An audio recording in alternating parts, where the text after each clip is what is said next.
খারাপ ভাই ৮ বছর তো প্রায় ওয়াচ করেছি, এখন চিন্তা ভাবনা আছে যে সিনেমা অঙ্গনে অভিনয় করার। হাফেজ মাওলানা থেকে একজন টিকটকার কি কারণে হলেন, বিস্তারিত ভিডিওতে। আসসালামু আলাইকুম, নন্দ টিভির পক্ষ থেকে আমি রুবেল পারভেজ আপনাদেরকে স্বাগত। একজন হাফেজ মাওলানা ওমর ফারুক সুমধুর কণ্ঠস্বর আপনারা একটু শুনুন।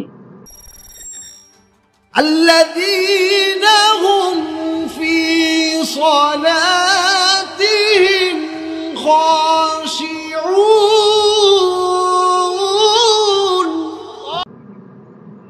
দেখেন, এত সুন্দর কণ্ঠস্বর থাকা সত্ত্বেও সে কেন এই ইসলামের আলোচক, মসজিদের ইমামতি করছেন, ৮ বছর ইসলাম আলোচনা করছেন, 5 বছর মসজিদের ইমামতি করলেন, সে একজন হাফেজ এবং এত সুন্দর তার মধুর কণ্ঠস্বর, কেন সে এই টিকটক লাইনে আসলেন?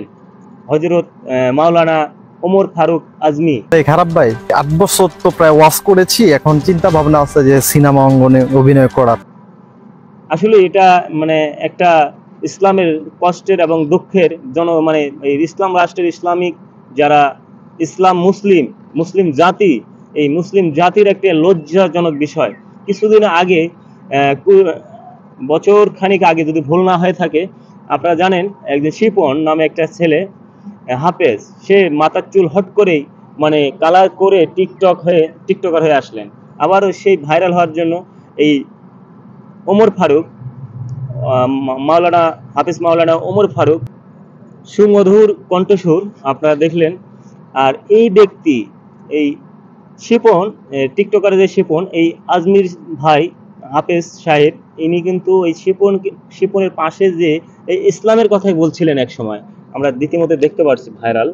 আসলে ভাই, আপনি এত সুন্দর কণ্ঠ থাকতেও কেন আপনি এই ভাইরাল হওয়ার কারণে টিকটকারে আসলেন? এটা মুসলিম জাতির একটা অপমানজনক।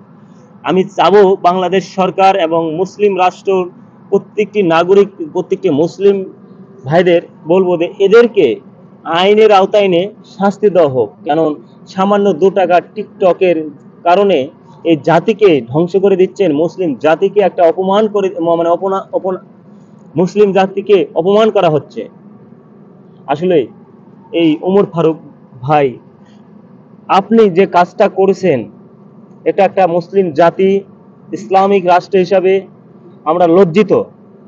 আমরা কি বলবো যে আপনি সামান্য একটি মেয়ে প্রেমে পড়েছেন। প্রেম মানুষের জীবনে আসে এবং যায়, প্রেমের কারণে আপনি আপনার বাবা মা আপনাকে অনেক ভালোবাসে, অনেক সময় মায়ের ধর করেছে, কিন্তু আপনি কখনো বাবা মার ছেড়ে কোথাও চলে যাননি। একজন মেয়ে সামান্য 2টা কথা বলার কারণে আপনি এইসব আপনার ইসলামের যে আপনার সঙ্গীত করতেন, আপনি এত সুন্দর বড় পাঞ্জাবি পায়জামা পরে, জুব্বা পরে, টুপি মাথায় দিয়ে, সুন্দর দাড়ি, আপনার চেহারা এত সুন্দর, কি কারণে এই সামান্য একটি মেয়ের 2টি কথার কারণে আপনি এই হাফেজ থেকে টিকটকার হলেন এবং মাওলানা থেকে?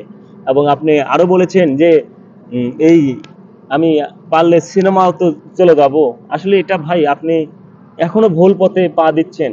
আপনার যে পথটা ছিলেন ইসলামিক পথ, আপনি ইসলামিক আলোচক, আপনি বক্তা, আপনার সঠিক পথে ছিলেন, আপনি সঠিক পথ থেকে একটা মেয়ের কারণে কেন এই খারাপ পথে আসার চেষ্টা করছেন? এটা আসলে এই পথটি ছেড়ে দিয়ে আবারও আপনি ইসলামের পথে যাওয়ার চেষ্টা করেন এবং জাতির কাছে ক্ষমা চান। আর না হইলে জাতি আপনাকে কখনো, এই শুধু জাতি না, উপরে আরশ থেকেও আপনাকে কেউ কখনো ক্ষমা করবে না। দেখেন, এখনো যারা এরকম ভাইরাল হওয়ার জন্য চেষ্টা করছেন এবং ভাইরাল হবেন পরিকল্পনা করতেছেন, আসলে এটা একটা ভাইরাস। এই ভাইরাসটা থেকে আপনারা দূরে থাকেন। যারা এই ইসলাম প্রচার করি, ইসলাম কিন্তু ইসলামের দেখেন বিশাল আলোচক, শুধু টিকটকে এসে সে ভাইরাল হয়নি। সে একজন, আপনারা ইতিমধ্যে জানেন, আমাদের দেশে বর্তমান নাই মিজানুর রহমান আজহারি সাহেব, উনি কিন্তু টিকটকে এসে ভাইরাল হয়নি। উনি তার নিজের কণ্ঠ সুমধুর, এমন একটা স্কলার ইসলামিক, সে এমনিতেই ভাইরাল হয়েছেন। তাকে এই এখনকার যুবকেরা তাকে এখনো খোঁজে এবং মনে মনে কাঁধে। মিজানুর রহমান সাহেব কবে আসবেন আমাদের এই বাংলাদেশে, এসে ইসলাম প্রচার করবেন? দেখেন, মিজানুর রহমান, তারিক মনোয়ার সাহেব, আপনারা আরো দেখতে পাচ্ছেন কুষ্টিয়ার আমির হামজা সাহেব, আসলে এই ভাইরা কিন্তু ইসলাম প্রচার করতেছে, এনারা টিকটকে আসেনি, তারপরে এনারা এই দেশের এবং দেশের বাইরে ইসলাম জাতির উপরে, মুসলিম জাতির উপরে তারা মানে একজন ভাইরাল হতে কি ভাই টিকটকে আসতে হয়? আপনি কেন বোঝেন না ভাই? আপনি একজন হাফেজ মাওলানা, আপনার মাহফিলে অনেক লোক হলো, দেখলাম আপনার সুমধুর কণ্ঠস্বর, আপনি এখনো ক্ষমা চান, আপনি ক্ষমা চেয়ে ইসলামের পথে আসেন ভাই।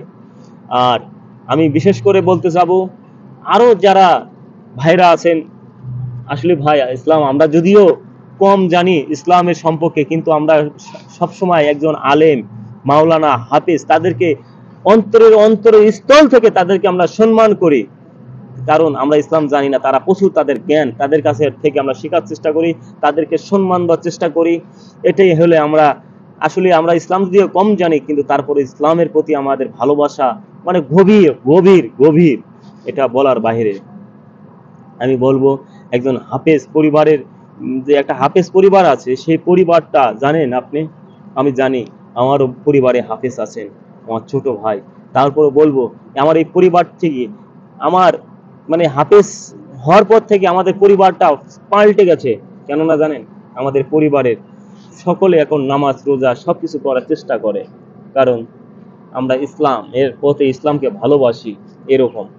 যাই হোক, আমি বলতে চাবো পরিশেষে আমরা ইসলামকে ভালোবাসি, ইসলামের সঙ্গে থাকি, মুসলমান জাতিকে আমরা ভালোবাসি এবং ইসলামের প্রতি দায়িত্ববোধ হই।